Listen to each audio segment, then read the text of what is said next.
నమస్తే సార్. నమస్తే అండి. సార్, షర్మిల గారు కడపలో పోటీ చేస్తున్నారు. అవును. ఎవరైతే జన ఆదరణ వస్తుందో షర్మిల గారికి చాలా మంది వస్తున్నారు. సేమ్ అదే షర్మిల గారిని చూసి కన్నెర్ర చేశారని భారతి గారు కన్నెర్ర చేశారని కొన్ని వార్తలు వినిపిస్తున్నాయి. అది నిజమే అంటారా? అంటే ఈ మధ్య కాలంలో భారతి గారు షర్మిల గారి మీద బాగా గుర్రుగా ఉన్నారు. ఎందుకని సార్? ఎందుకంటే ఆవిడ చేసిన తప్పులు తెలుసు కదా. అవినాష్ రెడ్డి, వివేకానంద రెడ్డి చావుకు కారణం ఎవరు? అవినాష్ రెడ్డి ఎవరు? స్వయాన భారతికి మేనమ్మామ. అందువలన ఆయన రక్షించుకోవాలి. ఈవిడేమో ఆయనే హంతకుడని వీళ్ళకు కూడా పాత్రధారులు సూత్రధారులు అని చెప్తుంది.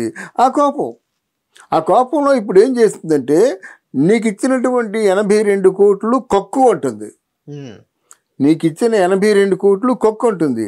ఇది ఆవిడంటుంది 82,000 కోట్లు. 82 కోట్లు ఏంటండి? వాళ్ళ ఆస్తులు 1000 కోట్లు ఉంటాయి. ఈ మధ్య పెద్ద జోక్ ఆఫ్ ది వరల్డ్ ఏంటంటే, జగన్మోహన్ రెడ్డి దగ్గర 10,000 రొక్క ఉందట, చేతిలో 10,000 ఉన్నాయట. జగన్మోహన్ రెడ్డి దగ్గర 7,000 ఉన్నాయట. భారతీ రెడ్డి దగ్గర 10,000 ఉన్నాయట. ఎవరైనా నమ్ముతారా సార్? అది ప్రపంచంలో అది అఫిడవిట్ ఇస్తే ఎలక్షన్ కమిషన్ తీసుకుంది. ఆయనకైనా ఉండొద్దా? నువ్వు 1,50,00,000 కారు వేసుకెళ్ళిపోయి 10,000 రూపాయలు చేతి ఎలా పెట్టుకుంటామండి? కారు రిపేర్ ఇస్తే చేసుకోవాలి కదా. పోనీ లేదా నొక్కు నడితే దాని మనకు తెలీదా? మొత్తం అకౌంట్ నెంబర్ కొట్టినట్టు ఎంత ఉందో బ్యాలెన్స్ తెలిసిపోదు కదండి. అకౌంట్ బ్యాలెన్స్ తెల్లడానికి ఉంది, ఆయన అకౌంట్ తెలిస్తే మొత్తం తెలిసిపోతుంది ఆన్లైన్లో. కనుక ఇంత పిల్లలంతా అంటే ప్రజల్ని గొర్రెల్లా చూస్తూ, వెర్రి వెంగళప్పలా చూస్తూ, అంటే ప్రజల్ని ఇంకేదో మైకంలో పడేసి ఆయన ఒక్కడుంటేనే బాగుంటుందట, ఆయన ఒక్కడే సత్యవంతుడట, ఆయన ఒక్కడే సేవాభావం ఉన్నవాడట. మిగతా వాళ్ళ ఎవరికీ సేవాభావం లేదు. అర్థమైందా? ఇకపోయినట్టయితే చాలా పేదవాడట. ఇది పేదరికానికి ధనస్వామ్యానికి మధ్య జరుగుతున్న పోరాటం అన్నాడు. ఎక్కడ పేదరికం?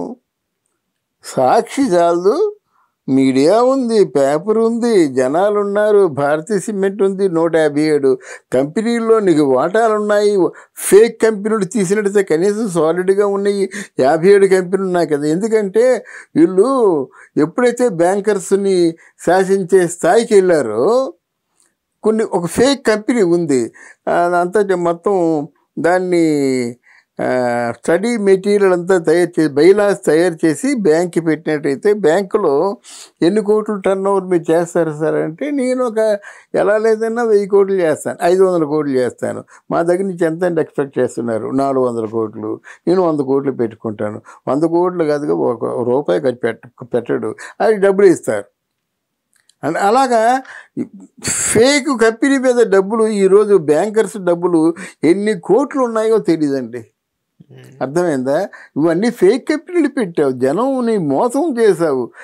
సిబిసిఐడి ఎంత తర్జన భర్జనలు పడి చేయగా ఒక 49,000 కోట్లు నువ్వు మనీ లాండరింగ్లో ప్రజల్ని మోసం చేశావు. ఆర్థిక నేరస్తుడివి, ఆర్థిక ఉగ్రవాదివి. తర్వాత ఏం చేసావో అందరికీ తెలుసు. ఏమనుకో, నేను సోనియా గాంధీతో పోట్లాడానంటా కానీ సోనియా గాంధీ కాళ్ళు పట్టుకున్నావు. నీ తాలూకు చెల్లి భారతిని, అనిల్ అంటే ఆయన మరి క్రిస్టియన్స్ తాలూకు పాస్టర్ కదా, ఆయన అంటే గౌరవం ఉంటుంది. మొత్తానికి ఏదో విధంగా అంటే చావు తప్పి కన్నులు అట్టుపోయి బయటపడ్డావు నువ్వు. ఇంకా ఉన్నట్టయితే సోనియా గాంధీ కింద కుక్కలా బతకవలసి ఉంటుందని ఈరోజు ప్లేట్ ఫిరాయించి వైఎస్ఆర్సీపీ అన్నావు, తిరస్కరించారు. ఈలోగా ఏం చేసావు? వైఎస్ఆర్ ట్యాగ్ తగిలించుకున్నావు, రాజన్న రాజ్యం అన్నావు, ఒక్కసారి చూడండి అన్నావు. మొత్తం 3,000 కిలోమీటర్లు ఏదో నడిచావు, 3,000 చిల్లరు. అంటే ఆయన చూశారు, నన్ను చూడండి అన్నారు. పిచ్చి మానవులు కదా, ఆంధ్రదేశంలో అంతా సెంటిమెంటల్ ఫూల్స్ కదా. పరుగులు ఎత్తుకొని వెళ్ళి నీ ఓట్లు వేశారు. నీకు మ్యాండేట్ ఇచ్చారు 151 మందితో. నువ్వు ఎంత చక్కని పరిపాలన అందించవచ్చు. ఎందుకు అంత వెనుకబడ్డావు? ఆ కరోనా పేరుతో 3 సంవత్సరాలు బయటికి రాలేదు, అప్పుడు నిద్రలోంచి బయటకు వచ్చావు. పథకాలు వస్తున్నాయి, నవరత్నాలు వస్తున్నాయి. ఎలాగొస్తున్నాయంటే, విశాఖపట్నంలో మొత్తం అన్ని వార్డుల్లోనూ ఒక 1000 మందికి పంచాలి. విశాఖపట్నం జనాభా ఎంత? ఒక 50 లక్షలు 60 లక్షలు ఉంటుంది. 1000 మంది ఇస్తే అయిపోయినట్టేనా? ఇలా తమాషాగాని తాలూకు పథకాలు అన్ని ప్రాంతాల్లో మొత్తానికి కవర్ అయ్యేలా చూసుకుంటున్నావు. దీనిలో చాలా స్కామ్ ఉంది, అర్థమైందా? ఇకపోతే నీకింత వెట్టి చాకరీ చేయడానికి 5,000 రూపాయలకి వాలంటీర్లు పెట్టుకుంటున్నావు. వాళ్ళకి కాగితం కనం లేదు, ఎన్నాళ్ళు ఉద్యోగంలో ఉంటారో తెలీదు, ఎప్పుడు జీతాలు వస్తాయో తెలీదు, వాళ్ళకి ప్రమోషన్లు లేవు. 5 సంవత్సరాలు కూడా 5,000 కాదంటే అలా 6 నెలల ముందు కాంచి 8,000 ఇచ్చారు, అంతే కదా. బీటెక్ చదివినా, ఎంటెక్ చదివినా, ఎంఏ చదివినా 5,000. అది నీ తాలూకు సభ్యత. ఒక సాటి నీ గ్రాడ్యుయేషన్ లేదు, కొన్ని గ్రాడ్యుయేషన్ ఉన్నోడు సాటి గ్రాడ్యుయేషన్ని ఆ గౌరవంతో చూస్తారు కదా, మరి చూసే అవకాశం నీకు రాలేదు. అందరూ అంతా ఎలా ఉంటారంటే క్రీచర్స్, అంటే సామాన్య ప్రజానీకం నీకు పురుగుల్లా కనిపిస్తున్నారు. అయిపోయింది కదా. ఇప్పుడు మళ్ళీ ఎలక్షన్లోకి వచ్చి ఇంకొకసారి చూడండి అంటే ఎవరు చూస్తారండి? నీకు నీ మీద హత్యా కేసులు ఉన్నాయి, కోడికెత్తి కేసులు ఉన్నాయి, మనీ లాండరింగ్ కేసులు ఉన్నాయి, మొత్తం నీకు మిగతా కార్పస్ ఫండ్లన్నీ తినేసిన కేసులు ఉన్నాయి, సారాయి బట్టీలు సారాయి మద్యం మీదేమో 25,000 కోట్లు అప్పులున్నాయి, ప్రభుత్వ యంత్రాంగం తాలూకు అంటే భవనాలనేమో తాకట్టు పెట్టినా మరి వాటి సమాధానం చెప్పాలి కదా. ఋషికొండ 1, 2 ఇప్పుడు కొత్తగా ఏమిటంటే మరి ఇంకొక కేసు పడబోతుంది. ఎందుకంటే షర్మిల అప్పు తీసుకుందట ఇప్పుడు 82 కోట్లు. ఇది కక్కమంటుంది. ఇప్పుడు ఆ భాష చూడండి, నువ్వు తీసుకున్న డబ్బు కక్కు అంటే మరి నా వాటా నాకు కక్కు. ఈ కక్కులు ఎత్తగాలు, ఆవిడ కక్కమని చెప్పి ఈవిడ కక్కమని చెప్పి ఇదేనా? మీ వ్యక్తిగతమైన భూషణల కోసం పార్టీ ఉంటారా? ప్రజలు వెయిట్ చేస్తారా? ప్రజలు ఆగుతారా? మీ ఇద్దరు కలిసి ప్రజలు చేసే సేవ ఏమిటి, సర్వీస్ ఏమిటి చెప్పండి. అందువల్ల ఇట్లాంటి బుద్ధి తక్కువ మాటలు ఎవరు మాట్లాడకూడదు. ఆవిడ కోర్టులు లేవా, న్యాయస్థానాలు లేవా, లేకపోతే సుప్రీంకోర్టు లేదా? వాళ్ళు తెలుస్తారు నిజాలు, నీకెంత రావాలో. ముందుగా ఇద్దరు గొడవ పడిన తర్వాత ఆవిడేముంది 82 కోట్లు కక్కమంది, ఈవిడేమంటుంది నా ఆస్తి నాకు కక్కు అంటుంది. నువ్వు ఒక కేసు, నువ్వే కేసు.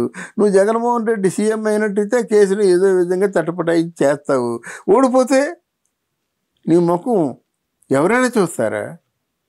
అది ఆలోచించుకోవాలి. అందువల్ల నీకంటే మంచి వాల్యూ షర్మిలకు ఉంది, నీకంటే జనాదరణ షర్మిలకు ఉంది. షర్మిలకి ఇంకొక 25 ఏళ్ళు జనంలో తిరిగి నాయకురాలుగా ఎదిగే అవకాశం ఉంది. నీకు మళ్ళీ నిన్నెవడన్నా నమ్ముతాడా? నువ్వు చేసినటువంటి అన్యాయాలు, అక్రమాలు, అవినీతి అన్నీ తెలిస్తే మళ్ళీ ప్రజలు అంటే మెడకాయ మీద తలకాయ ఉన్నవాడు ఎవడైనా నమ్ముతాడా? అది అర్థం చేసుకొని ఉంటే బాగుంటుంది. ఇంకా సెలవు తీసుకోవచ్చు కదా, ఇంకే పరిపాలన చేస్తాడు. ఇది పరిపాలన తెలియని వాడు ఏం చేస్తాడు? ఇప్పుడు నా కంప్యూటర్ తెలియదండి, మంచి 1,50,000 రూపాయల కంప్యూటర్, 5 లక్షల కంప్యూటర్ అని చెప్పావు, తెలియదు నాకు. ఏం చేస్తారు అప్పుడు? చిన్న బేరం ఆడుకుంటాను, బాబు నీకు ఒక నెలకు 10,000 ఇస్తాను, పని చేస్తావా అంటాను, ఆ ఫైల్స్ అయి పడేస్తాను, నువ్వు ఏదో ప్రింట్అవుట్ ఏది తీసో అది చూడు బాబు అక్కడ పిఆర్ఓ ఏం రాశాడు అని. మొత్తానికి ఏంటంటే అక్కడి నుంచి ఇన్ఫర్మేషన్ వచ్చిందంతా నాకు ప్రింట్అవుట్లు ఇవ్వ అని పెట్టుకుంటాను, 10,000 20,000 అంతే కదా. ఇప్పుడు అదే జరుగుతుంది.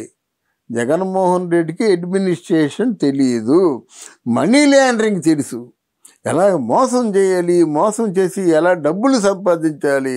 33 ఎకరాల్లో బిల్డింగ్ కట్టాడంటే బెంగళూరులో, చిన్నపిల్లడు. పెద్దలకైతే ముసలోళ్ళకి వస్తాయి ఆలోచనలు. అంటే ఆ వయసులోనే 1,00,000 కోట్లు సంపాదించాడు తండ్రి పేరు చెప్పుకొని. మరి ఇప్పుడు అదే ప్రాతిపదికగా డబ్బు సంపాదించాడు. 8,000 కోట్లు ఉంటుందో, 7,00,000 కోట్లు ఉంటుందో ముందు మనకు తెలుస్తుంది. ఏది ఏమైనప్పటికి కూడా న్యాయపరంగా వేస్తే చివరికి ఆఖరు అడిగేలా సరే ప్రజల దృష్టిలో నువ్వు ఉండేలాగా వెయ్యు. లేకపోతే ప్రజలు తప్పకుండా బుద్ధి చెప్తారండి. ఎంతమందిని చూడలేదు. అందువల్ల ప్రజలు బుద్ధి చెప్పే రోజు రాకుండా జాగ్రత్త పడమని జగన్మోహన్ రెడ్డి కోరుకుంటున్నాను. Thank you sir. Thank you అమ్మా.